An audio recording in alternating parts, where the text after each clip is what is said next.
Je vous fais aujourd'hui une vidéo au sujet de la PMI et de ces organisations qui prennent contact avec vous pour vous demander des comptes, pour venir vous contrôler au sujet d'un enfant ou autre, sur des bases extrêmement curieuses, voire inadmissibles. Et nous allons donc voir comment récuser tous ces gens-là, les renvoyer dans leurs 22 mètres de manière légale. Et nous allons leur montrer aussi qu'ils agissent en dehors du cadre de la loi. Voici l'exemple d'une lettre qui a été envoyée par la PMI de Gironde.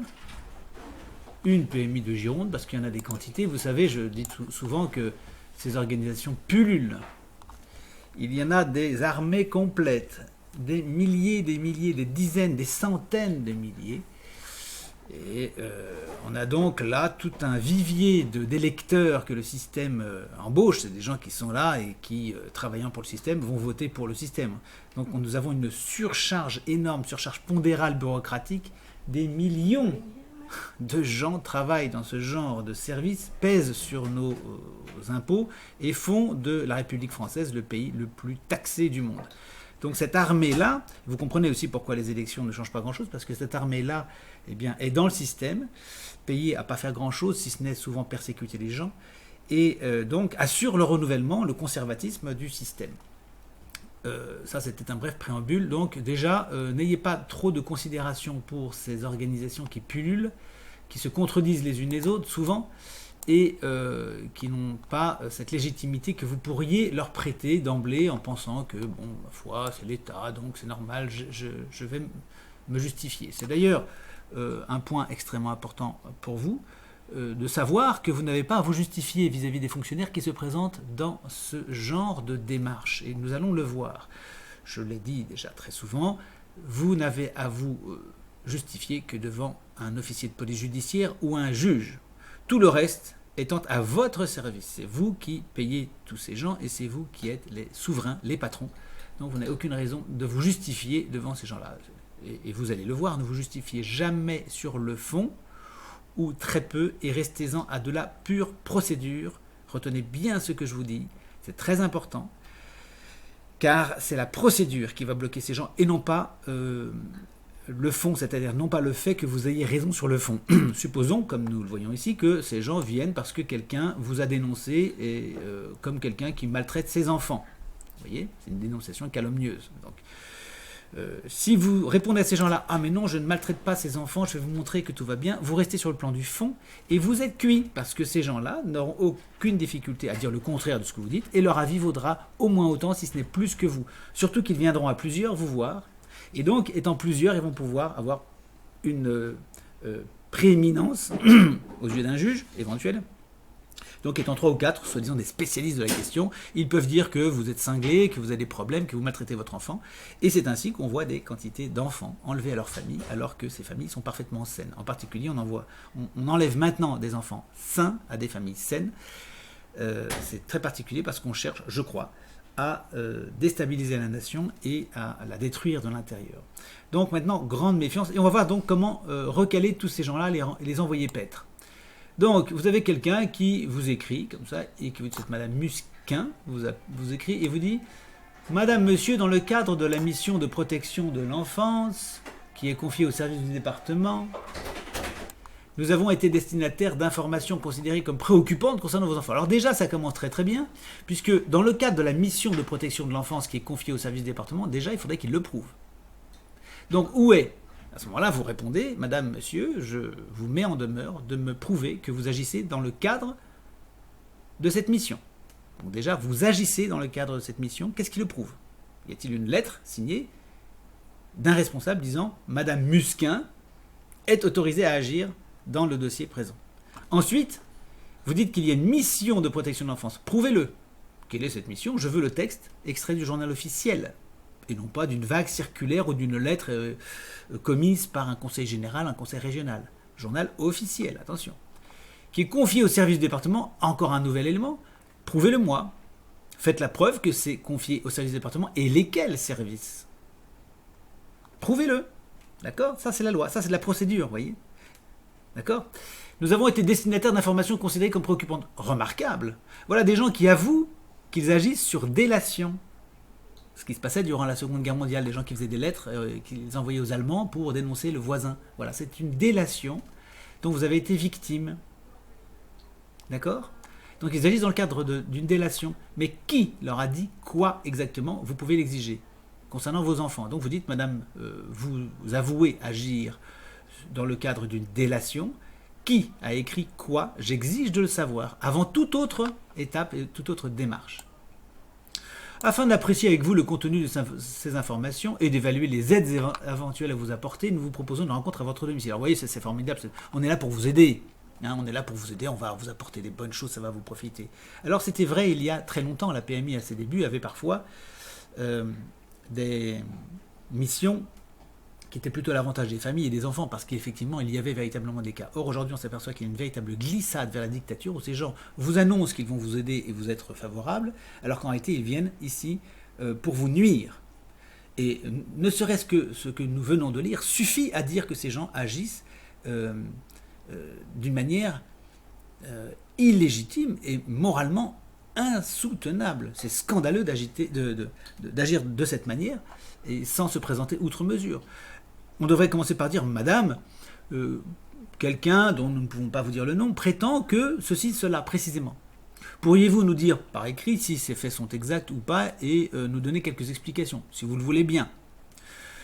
Nous apprécierons ultérieurement votre réponse et reprendrons contact avec vous. Ça, à la rigueur, on pourrait imaginer ça, si vraiment il y avait une suspicion très forte. Et je dirais même que s'il y avait une suspicion très forte, d'ailleurs, si un enfant était véritablement en danger, c'est pas par ce genre de démarche et ce genre de dame qu'il faudrait agir. Parce que croyez-moi que des gens qui maltraitent leur enfant, comme ça arrive fréquemment, j'ai vu encore la semaine dernière un enfant qui s'est défenestré lui-même parce que ses parents le torturaient, hein, eh bien ces gens-là, ils n'arrivent jamais à temps. Ils sont toujours à temps pour emmerder les familles, mais ils sont jamais à temps pour sauver des enfants. Quand quelqu'un maltraite son enfant, il le cache sciemment et personne ne le sait. Donc ce n'est pas des gens comme ça qu'il faut envoyer. C'est des enquêteurs de police. Vous voyez, donc tout ça, cette efflorescence d'administration sont totalement vaines et inutiles. Elles ne font que coûter cher à l'État et persécutent la population, les harcèlent. D'où naissance de cancer, etc. Dans la population. Les gens qui reçoivent ça, ils sont impressionnés, évidemment. Et ça fait du mal, ça fait beaucoup de tort aux gens.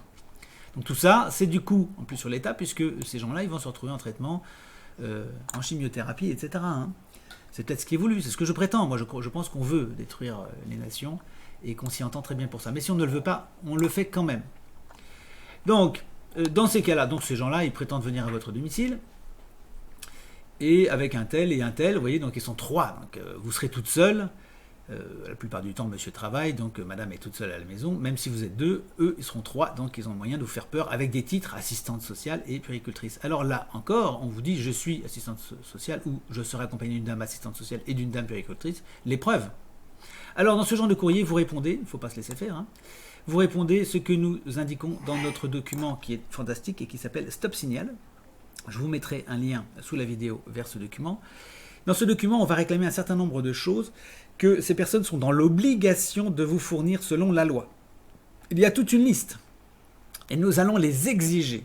Si ces gens ne sont pas capables de présenter ces documents, et en réalité ils n'y arrivent pas, ils n'y arrivent jamais, parce que l'administration est faite de telle manière que les textes sont très compliqués à obtenir, il faut qu'ils aillent demander ces textes à leur supérieur hiérarchique, et c'est des démarches qui sont compliquées. Ils arrivent à en réunir quelques-uns, mais pas l'intégralité. Donc vous demandez ces documents, et à ce moment-là, comme ils n'arrivent pas à les obtenir, eh bien ils sont obligés de laisser tomber, et en laissant tomber, ils ne veulent pas complètement laisser tomber, ils envoient l'affaire devant un procureur, et là vous êtes tranquille, puisque le procureur constate que vous avez demandé des pièces obligatoires, et il est obligé de classer sans suite. Si jamais le procureur est une fripouille avérée, ce qui est assez fréquent, et qu'il transmet à un juge qui est incompétent, le juge vous appelle et vous présentez et vous direz ce que nous disons toujours dans notre protocole, qui est très bien fait et qui vous prévoit avant, pendant et après, et les différentes étapes possibles.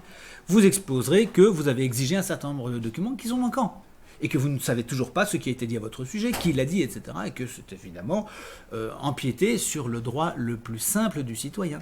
À ce moment-là, le juge est obligé de constater qu'effectivement, il manque des pièces. Alors, soit il vous oblige à certaines mesures, soit il classe l'affaire sans suite, ce qui est le cas le plus fréquent. S'il vous oblige à certaines mesures, même chose, on a toute une suite du protocole qui permet de vous défendre et d'exiger des éléments exigibles.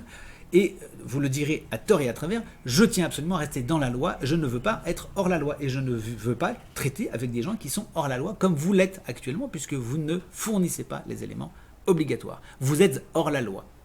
Autrement dit, vous êtes gangster. Donc c'était très clair, il ne faut pas hésiter à dire les choses. Vous êtes dans la loi, ils sont hors la loi. Vous oubliez, je le répète, les histoires de « mais je vous assure, je m'occupe bien de mon enfant, je le bien nourris, regardez, voici la liste des courses que j'ai faites, etc. » Il y a des gens qui font ça, qui croient que ça va marcher. Mais les gens en face, assez souvent, je ne dis pas tout le temps, mais assez souvent, ils s'en foutent complètement. Et je vais vous dire encore mieux, c'est que souvent, ces dames qui viennent vous voir sont d'assez bonne foi, ce sont les bas niveaux du système, mais derrière, alors ces gens parfois viennent dire bah oui, cette famille, il n'y a pas de problème, les enfants se portent bien, je vois pas quel est le souci. Mais derrière, vous avez quelqu'un qui continue, qui insiste, qui dit non, mais je ne veux pas le savoir, vous me faites un rapport calamiteux sur ces gens-là, parce que je veux absolument qu'on aille jusqu'au bout. Vous avez quelqu'un derrière, donc ne vous fiez pas au sourire de ces gens qui arrivent chez vous. Sourire ou pas, parce que parfois ils sont extrêmement mordants. En tout cas, ne laissez personne entrer comme ça chez vous. Alors petit truc aussi qui est peut-être intéressant. Nous expliquons dans le protocole qu'il y a des délais pour venir vous rendre visite. Donc ils ne peuvent pas débarquer comme ça. Donc souvent les gens reçoivent une lettre à la dernière minute ou 2 jours plus tard, voire après la visite. Donc bien évidemment, de deux choses une, soit vous refusez la visite de plein droit en disant « Madame, Monsieur, vous êtes dans l'obligation de me proposer une invitation avec un délai minimum d'1 mois auparavant. » D'accord ? Si vous ne le faites pas, vous êtes hors délai. Si vous contestez ce que je vous dis, vous fournissez le texte officiel qui me prouve que je me trompe et que vous avez le droit de débarquer quand vous le voulez. Mais moi, je peux aussi refuser que vous entriez chez moi parce que vous n'êtes pas un officier de police judiciaire agissant dans le cadre d'une commission rogatoire, donc vous n'entrez pas chez moi. Voilà, c'est clair et c'est net. Et vous allez me fournir des documents avant d'entrer chez moi. Donc ça, c'est clair et net et vous êtes imbattable là-dessus. Ou alors, vous avez une autre petite astuce qui consiste à les laisser rentrer. Vous laissez rentrer ces gens chez vous, et puis vous refermez la porte derrière eux, vous prenez la clé, vous la mettez dans votre poche, vous prenez en photo les gens qui sont là, voilà, et vous leur dites « Eh bien, madame, monsieur, vous êtes entré chez moi sans autorisation, je ne vous ai rien écrit de tel, et donc c'est une violation de domicile. Maintenant, vous ressortez d'ici, j'ouvre la porte, vous me foutez le camp, et moi je vais à la gendarmerie pour porter plainte, ou au commissariat si vous êtes en ville. Voilà, et vous portez plainte pour violation de domicile. Et là, croyez-moi que la procédure, elle en prend un coup. Leur procédure qui vise à vous faire des ennuis, elle en prend un coup. Vous voyez, donc on va vous donner toutes sortes de trucs qui vont permettre de mettre un terme à ces dérives absolument scandaleuses. Moi, quand je lis ça, ça me révulse. Absolument scandaleuse d'un État qui se permet d'entrer dans la vie privée des gens, de propager des propos diffamatoires, des calomnies. Parce que n'importe qui peut vous dénoncer auprès de la PMI. Qui sont ces gens qui vous calomnient ? Vous devez exiger de le savoir, il faut le demander.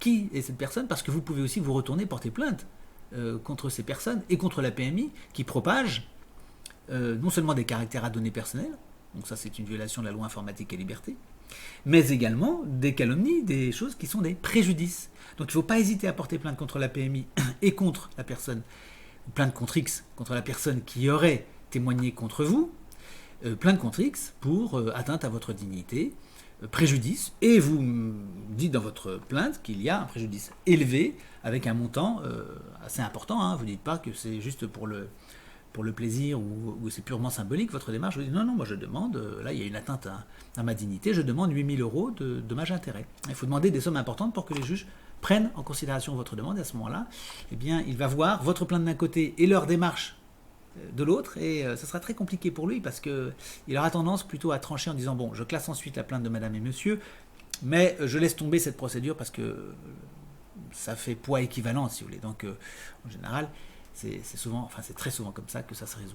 Encore une fois, si ça n'est pas le cas et si c'est toujours en votre défaveur après ça, nous avons des éléments dans Stop Signal qui sont extrêmement puissants pour vous aider à vous dépatouiller de ce système particulièrement à la fois illégitime sur le plan moral et sur le plan de la procédure et de la loi, en dehors des clous et à dénoncer comme tel. Voilà, donc PMI, AS, DPJ et toutes ces organisations qui, je vous le dis, existent par milliers, par dizaines de milliers. Vous ne les laissez pas rentrer chez vous, vous ne les laissez pas vous approcher, sauf à porter plainte pour violation de domicile, mais vous ne les laissez pas vous approcher, n'allez pas les voir. Ils ont besoin, pour faire quelque chose contre vous, ils ont besoin de vous voir, d'avoir un rendez-vous et de faire un rapport disant « Nous avons vu madame, monsieur, un tel jour, cette personne nous a paru complètement cinglée ou pose apparemment de graves problèmes psychologiques, etc. Ils peuvent dire ce qu'ils veulent sur votre compte dès lors qu'ils vous ont vu. Tant qu'ils ne vous ont pas vu, ils ne peuvent rien dire. Ils ne peuvent pas dire il paraît que Madame Durand est folle. C'est pas, pour un juge, c'est pas pertinent. Il faut qu'ils vous voient. Donc vous n'allez pas à ces rendez-vous, c'est fondamental, et vous battez pied à pied avec le document Stop Signal que nous vous proposons et qui est fort utile. Il n'est pas en accès libre, je le précise, parce que s'il était en accès libre, vous comprenez bien que tous ces services-là s'en serviraient pour contrecarrer et pour faire ce qu'il faut pour que tous ces trucs ne marchent plus. Donc, il n'est pas en accès libre et pour eux, ils ne peuvent pas non plus l'acheter parce qu'il faut un budget pour acheter des documents comme ça. Ils ne le peuvent pas. Et donc, ils sont très embêtés. Il n'y a que le ministère qui puisse agir. Dans l'intervalle où le ministère agira, eh bien, nous mettrons à jour notre document et donc nous aurons toujours un temps d'avance pour vous défendre. Voilà, à très vite.